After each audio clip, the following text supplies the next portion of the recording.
ಇನ್ನು ಡಿಜಿಪಿ ರಾಮಚಂದ್ರ ರಾವ್ ರಜೆ ಮೇಲೆ ತೆರಳಿದ್ದ ವೇಳೆಯಲ್ಲಿ ಈ ವಿಚಾರಕ್ಕೆ ಸಂಬಂಧಪಟ್ಟಂತೆ ನಟಿ ರನ್ಯಾ ರಾವ್ ಮಲತಂದೆ ಡಿಜಿಪಿ ರಾಮಚಂದ್ರ ರಾವ್ ಶಿವಮೊಗ್ಗದಲ್ಲಿ ಸಚಿವ ಸಂತೋಷ್ ಲಾಡ್ ಈ ಬಗ್ಗೆ ಕೂಡ ಹೇಳಿಕೆ ಕೊಟ್ಟಿದ್ದಾರೆ.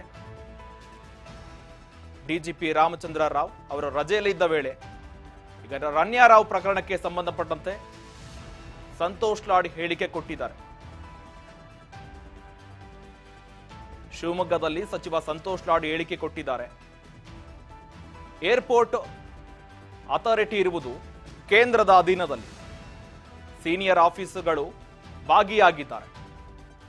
ತನಿಖೆಯಲ್ಲಿ ದೊಡ್ಡ ದೊಡ್ಡ ನಾಯಕರು ಕೂಡ ಇದ್ದಾರೆ. ಈ ಬಗ್ಗೆ ಹೇಳಿಕೆ ಕೊಟ್ಟಿದ್ದಾರೆ. ತನಿಖೆಯಾಗಲಿ. ಗೋಲ್ಡ್ ಕೇವಲ ಬೆಂಗಳೂರಿಗೆ ಮಾತ್ರ ಬಂದಿಲ್ಲ. ರಾಮಚಂದ್ರ ರಾವ್ ರಜೆ ತೆಗೆದುಕೊಂಡಿರುವ ವೇಳೆಯಲ್ಲಿ ಇಂತಹ ಘಟನೆಯಾಗಿದೆ. ರಾಮಚಂದ್ರ ರಾವ್ ರಜೆ ತೆಗೆದುಕೊಂಡಿರುವುದು ಗೊತ್ತಿಲ್ಲ. ಆದರೆ ಡಿಜಿಪಿ ರಾಮಚಂದ್ರ ರಾವ್ ಏರ್ಪೋರ್ಟ್ನಲ್ಲಿ ಇರುವುದಿಲ್ಲ. ಈ ಬಗ್ಗೆ ಪೊಲೀಸ್ ಆಫೀಸರ್ ಏನ್ ಮಾಡ್ತಾ ಇದ್ರು? ಅವ್ರು ಏನ್ ಮಾಡಲು ಸಾಧ್ಯ ಹೇಳಿ? ಅವರು ರಜೆಯಲ್ಲಿದ್ರು. ಈ ಬಗ್ಗೆ ಸಂತೋಷ್ ಲಾಡ್ ಕೂಡ ಪ್ರತಿಕ್ರಿಯೆ ಕೊಟ್ಟಿದ್ದಾರೆ. ಈ ಪ್ರಕರಣದಲ್ಲಿ ರಾಜ್ಯ ಸರ್ಕಾರ ಬರೋದಿಲ್ಲ. ಲೋಪ ಆಗಿರುವುದು ಕಸ್ಟಮ್ ಅಧಿಕಾರಿಗಳಿಂದ. ಶಿವಮೊಗ್ಗದಲ್ಲಿ ಸಚಿವ ಸಂತೋಷ್ ಲಾಡ್ ಪ್ರತಿಕ್ರಿಯೆ ಕೊಟ್ಟಿದ್ದಾರೆ. ರನ್ಯಾ ರಾವ್ ಪ್ರಕರಣಕ್ಕೆ ಸಂಬಂಧಪಟ್ಟಂತೆ ಅವರ ತಂದೆ ರಜೆಯಲ್ಲಿರಬೇಕಾದ್ರೆ ಈ ವಿಚಾರ ನಡೆದಿದೆ. ನಟಿ ರನ್ಯಾ ರಾವ್ ಮಲತಂದೆ ಡಿಜಿಪಿ ರಾಮಚಂದ್ರ ರಾವ್ ಈ ಬಗ್ಗೆ ಸಂತೋಷ್ ಲಾಡ್ ಪ್ರತಿಕ್ರಿಯೆ ಕೊಟ್ಟಿದ್ದಾರೆ. ಏರ್ಪೋರ್ಟ್ ಅಥಾರಿಟಿ ಇರುವುದು ಕೇಂದ್ರದ ಅಧೀನದಲ್ಲಿ. ಜೊತೆಗೆ ಸೀನಿಯರ್ ಆಫೀಸರ್ಗಳು ಭಾಗಿಯಾಗಿದ್ರೆ ತನಿಖೆಯಾಗಲಿ, ಗೊತ್ತಾಗುತ್ತೆ. ಗೋಲ್ಡ್ ಕೇವಲ ಬೆಂಗಳೂರಿಗೆ ಮಾತ್ರ ಬಂದಿಲ್ಲ. ರಾಮಚಂದ್ರ ರಾವ್ ರಜೆ ತೆಗೆದುಕೊಂಡಿದ್ದು ಕೂಡ ಗೊತ್ತಿಲ್ಲ.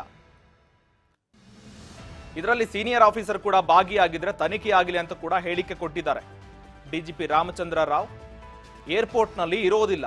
ಆದರೆ ಪೊಲೀಸ್ ಆಫೀಸರ್ಗಳು ಏನ್ ಮಾಡಲು ಸಾಧ್ಯ ಹೇಳಿ ಅಂತ ಕೂಡ ಹೇಳಿಕೆ ಕೊಟ್ಟಿದ್ದಾರೆ. ಈ ಪ್ರಕರಣದಲ್ಲಿ ರಾಜ್ಯ ಸರ್ಕಾರ ಬರೋದಿಲ್ಲ. ಜೊತೆಗೆ ಲೋಪ ಆಗಿರುವುದು ಕಸ್ಟಮ್ ಅಧಿಕಾರಿಗಳಿಂದ. ಶಿವಮೊಗ್ಗದಲ್ಲಿ ಸಚಿವ ಸಂತೋಷ್ ಲಾಡ್ ಹೇಳಿಕೆ ಕೊಟ್ಟಿದ್ದಾರೆ. ರನ್ಯಾ ರಾವ್ ಗೋಲ್ಡ್ ಸ್ಮಗ್ಲಿಂಗ್ ಪ್ರಕರಣಕ್ಕೆ ಸಂಬಂಧಪಟ್ಟಂತೆ ಶಿವಮೊಗ್ಗದಲ್ಲಿ ಸಚಿವ ಸಂತೋಷ್ ಲಾಡ್ ಪ್ರತಿಕ್ರಿಯೆ ಕೊಟ್ಟಿದ್ದಾರೆ.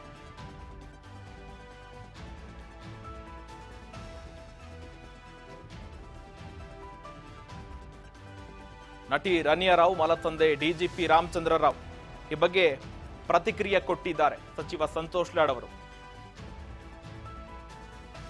ರನ್ಯಾ ರಾವ್ ಪ್ರಕರಣದಲ್ಲಿ ಯಾರೆಲ್ಲ ಇದ್ದಾರೆ ತನಿಖೆಯಾಗಲಿ, ಗೊತ್ತಾಗುತ್ತೆ.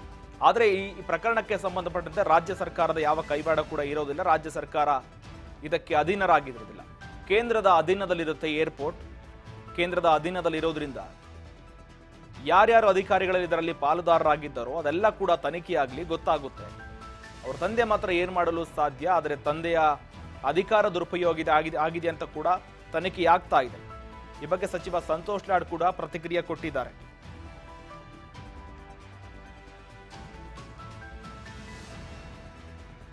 ಕಸ್ಟಮ್ ಅಧಿಕಾರಿಗಳ ಲೋಪ ಎಸಗಿರುವುದು ಕಂಡು ಬರ್ತಾ ಇದೆ.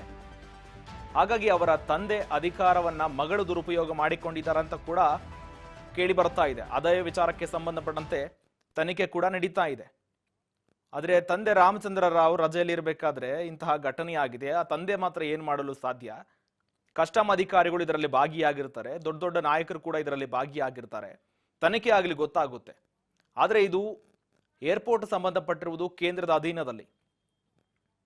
ಆದರೆ ರಾಜ್ಯ ಸರ್ಕಾರ ಇದಕ್ಕೆ ಸಂಬಂಧಪಡೋದಿಲ್ಲ. ರಾಜ್ಯದ ಯಾವ ಸಂಬಂಧ ಕೂಡ ಇರೋದಿಲ್ಲ.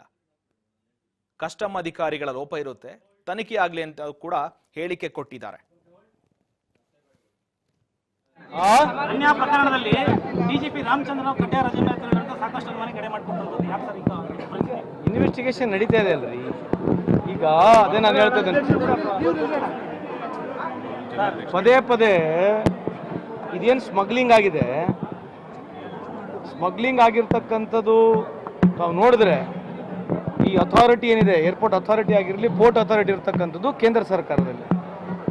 ನಮ್ಮ ಮೇಲೆ ಆಗಲೆಲ್ಲ ತಾವು ಪ್ರಶ್ನೆ ಕೇಳ್ತಾ ಇದ್ದೀರಿ, ಪ್ರೋಟೋಕಾಲ್ ಉಲ್ಲಂಘನೆ ಆಗಿದೆ ಅಥವಾ ನಮ್ಮ ಇರ್ತಕ್ಕಂಥ ಸೀನಿಯರ್ ಆಫೀಷಿಯಲ್ಸ್ ಯಾರು ಇನ್ವಾಲ್ವ್ ಇದ್ದರೆ ತನಿಖೆ ಆಗಲಿ, ಅದ್ರಾಗೇನು ಅಭ್ಯಂತರ ಇಲ್ಲ, ತನಿಖೆ ಆಗಲಿ. ಆದರೆ ಗೋಲ್ಡ್ ಬರೀ ಬೆಂಗಳೂರಿಗೆ ಮಾತ್ರ ಬಂದಿಲ್ಲ.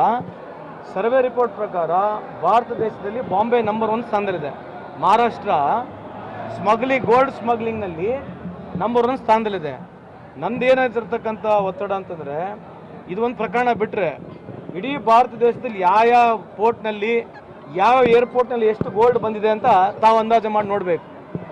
ಸೊ ಇದು ಸಮರ್ಪಕವಾಗಿ ತನಿಖೆ ಆಗಲಿ ಅಂತ ನನ್ನ ಒತ್ತಾಯನ ಮಾಡಲಿಕ್ಕೆ ಇಚ್ಛೆ ಬಯಸ್ತೇನೆ. ರಜೆ ತೆರಳುವಂಥದ್ದು ಅವಕಾಶ ಇದನ್ನ ರಜಾ ಅವ್ರು ತೊಗೊಂಡಿದ್ದಾರೋ ಯಾತಕ್ಕೆ ತೊಗೊಂಡಿದ್ರೆ ನಾನು ಉತ್ತರ ಕೊಡಕ್ಕೆ ಬರೋದಿಲ್ಲ. ಇವ್ರು ರಜಾ ತೊಗೊಂಡಿದ್ರು ಕೂಡ ನಿಮ್ಮ ಪ್ರಶ್ನೆ ಇನ್ನಾದರೂ ಸರಿಯಾಗಿಲ್ಲ ಅಂತ ನನ್ನ ಇವರು ಇವ್ರ ಆಫೀಸರ್ ಎಲ್ಲಿರೋದು? ಯಾವ ಆಫೀಸರ್ ಇವರು?